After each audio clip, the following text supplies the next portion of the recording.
खुलुमबाय लोगोफोर, बर'नि रानि 2.0 चेनेलाव गोजोन फुंबिलिनि अननाय आरो सिबिनायखौ बयनिसिमबो जासिहरनाय जाबाय। दिनै 1 फेब्रुआरि 2026 रबिबार बाराय। दिनैनि सानाव मेष राशि, तुला राशि, कन्या आरो वृश्चिक राशिफोरनि थाखाय धोन आरो फालांगियारि बिथिङाव सांग्रां थानाया मोजां आरो फारसेथिं खायसे राशिफोरनि थाखाय दिनैनि साना जोबोर मोजाङै बारलांगोन। फै दानिया मोनथिना लादोनि मोन 10 राशिफोरा दिनैनि सानाव बोरै बारलांगोन बेनि सोमोन्दै। गिबि राशि महरै मेष राशि।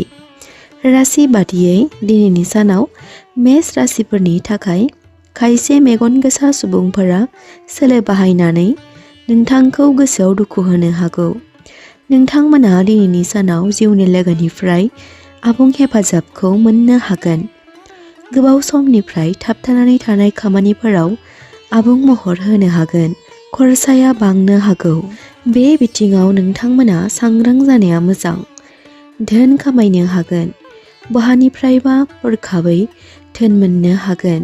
मेष राशिफोरनि दिनैनि खाफाल गोनां अनजिमाया जादों 9 आरो खाफाल गोनां गाबा जादों गोजा। वृषभ राशि। राशि बादियै जिउनि लोगोजों खुसियै सम हगार हरनो हागोन। नखराव जुलिजों सोमोन्दो थानाय जेंनाफोरा जोबस्रांगोन। बहानिफ्रायबा मोजां खौरां मोननो हागौ। राजखान्थियारिजों सोमोन्दो थानाय जाथायफोराव मुलाम्फा खालामनो हागोन। सावस्रि बिथिङाव मोजाङै बारलांगोन। वृषभ राशिफोरनि खाफाल गोनां अनजिमाया जादों 6 आरो खाफाल गोनां गाबा जादों गुफुर। मिथुन राशि। राशि बादियै दिनैनि सानाव नोंथांमोना नखरनि बिबान आरो खामानिखौ मोजाङै बारलांहोनो हागोन। सावस्रि बिथिङाव सांग्राङै थानाया मोजां। बहाबा दावबायहैनाय समाव मुवा बेसादखौ जोथोनै लाखिनाया गोनांथि। गोदान लाइफ पार्टनारजों लोगो मोनलायनो हागौ। धोननि बेलायाव सानै हयै खरसा खालामनाया गोनांथि। गथ' गथायजों सोमोन्दो थानाय बिथिङाव गोसोखौ खुसि मोनखांगोन। मिथुन राशिफोरनि खाफाल गोनां अनजिमाया जादों 5 आरो खाफाल गोनां गाबा जादों गोथां। कर्कट राशि। राशि बादियै धोन लाभ खालामनो हागोन। खायसे मोजां खौरां मोननो हागोन। नखरनि गोनांथि खामानिफोरा मावफुंजानो हागौ। जिउनि लोगोजों गोरोबफानानै मावनाय खामानिफोरखौ मोगथां महर होनो हागोन। लोगोफोरजों मोजां सम हगार हरनो हागोन। सावस्रि बिथिङाव सांग्रां जानाया मोजां। कर्कट राशिफोरनि खाफाल गोनां अनजिमाया जादों 2 आरो खाफाल गोनां गाबा जादों गुफुर। सिंह राशि। राशि बादियै फेब्रुआरि दाननि गिबि सानाव सिंह राशिफोरा मुलाम्फा खालामनो हागोन। गोजाम फैसा सोसननाय फारसे आय बांहोनो हागोन। गोदै खुगानि रावजों गुबुननि मदद मोननो हागोन। फरायसाफोरा सोलोंथाइ फारसे मोजाङै बारलांगोन। थासारियाव जौगासारनाय मोननो हागौ। बिमा बिफानि आबुं मदद मोननो हागोन। सिंह राशिफोरनि दिनैनि खाफाल गोनां अनजिमाया जादों 1 आरो खाफाल गोनां गाबा जादों गोथां। कन्या राशि। राशि बादियै नोंथांमोना दिनैनि सानाव मुलाम्फा खालामनो हागोन। गथ' गथायजों सोमोन्दो थानाय बिथिङाव मोजां खौरां मोननो हागौ। फालांगियारि बिथिङाव मुलाम्फा खालामनो हागोन। धोरोमारि खामानिफोराव गोसो जगोन।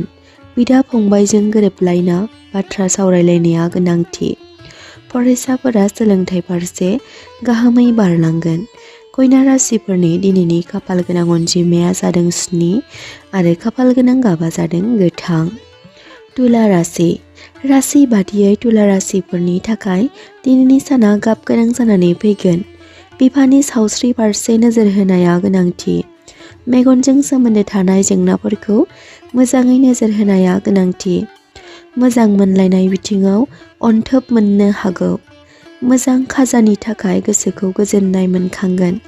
तुला राशिफोरनि दिनैनि खाफाल गोनां अनजिमाया जादों 6 आरो खाफाल गोनां गाबा जादों गलाब।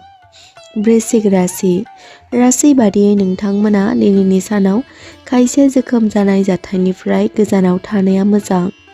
नङाब्ला नुकसानबो सहायनो गोनां जानो हागौ। नखर आरो जिउनि लोगोजों सुखु गोजोनै सम हगार हरनो हागोन। गोदान खामानि जागायनायाव बरादा हेफाजाब होगोन। दावबायनो थांनो हागोन। धोन सम्पथिजों सोमोन्दो थानाय जाथायफोराव सांग्रां जानाया मोजां। वृश्चिक राशिफोरनि खाफालगोनां अनजिमाया जादों 8 आरो खाफालगोनां गाबा जादों मेरुन।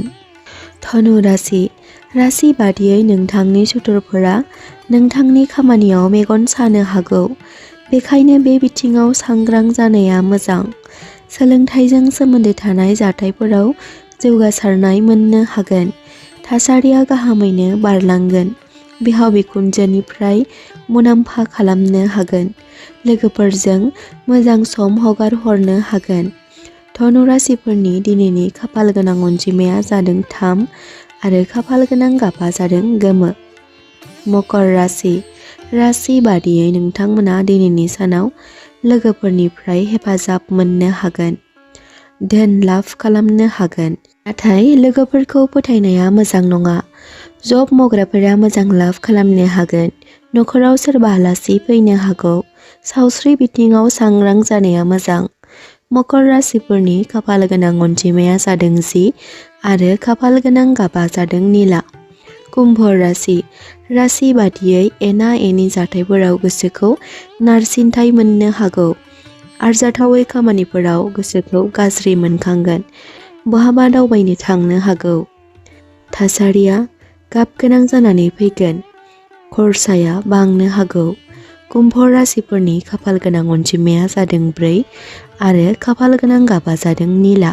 मीन राशि बादियै दिनैनि साना नोंथांमोननि थाखाय गोरोबलायनायजों बारलांगोन। गथ' गथायखौ लानानै असान्ति मोनखांनो हागौ।